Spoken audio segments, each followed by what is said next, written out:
I just sort of let myself call myself an artist. You know, I was like, well, what would happen then?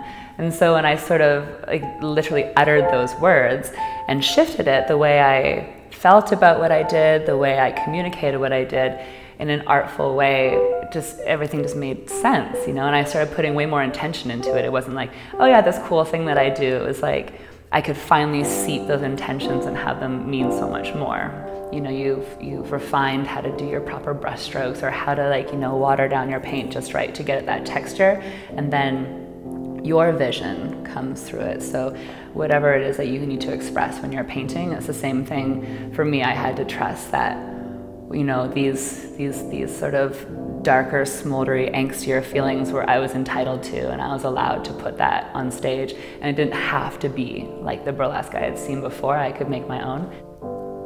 They call my style the slow burn, that like really smoldery, intentional, and going to devour you, and you're really going to enjoy it.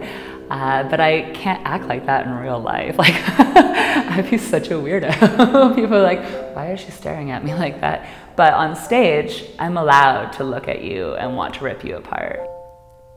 There's so much permission that we give each other for the different ways our bodies look, the different way we move, you know, how old we are, you know, what our aesthetic of beauty is. And we have to tell each other as women all the time that it's okay, that for how you look is still really amazing, and what you want to create is still really amazing. You don't have to pretend to be a pinup cheesecake cutie pie to be really incredible and powerful.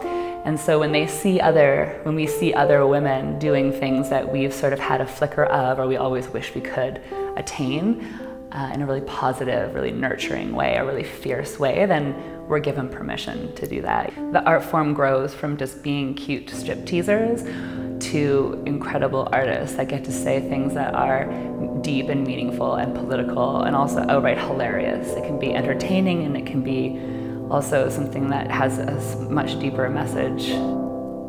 Say striptease is the art form attached to everything else, like your theater, your dance, your comedy, that goes along with your striptease. So if you're just practicing without your costumes on, essentially you're just dancing and you're miming the movements.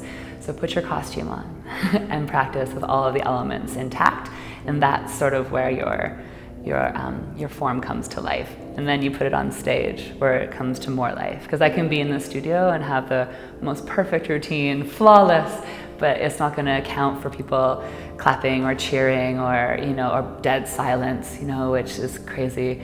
It happens sometimes, you know, when you're doing something more moody and your audience is just like, and you're like, is this cool? Do I have to show you something else? But really, again, come back to the trust and come back to your rehearsal and just keep going. I always say, like, when your body knows the movements, your mind can rest and be present. You know, you really have to have both those elements when you're a performance artist.